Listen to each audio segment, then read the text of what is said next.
சிங்கத்தை காட்டுக்கே ராஜான்னு சொல்றோம். பலத்திலயும் சரி வீரத்திலயும் சரி அதுக்கு மேல ஆளே இல்ல, அப்படிதானா?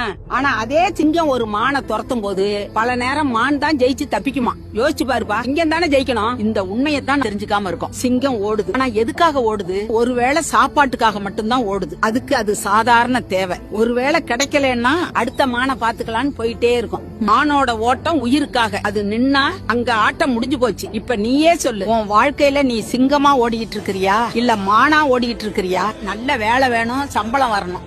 இதெல்லாம் சிங்கம் பசிக்காக ஓடுற மாதிரிதான்.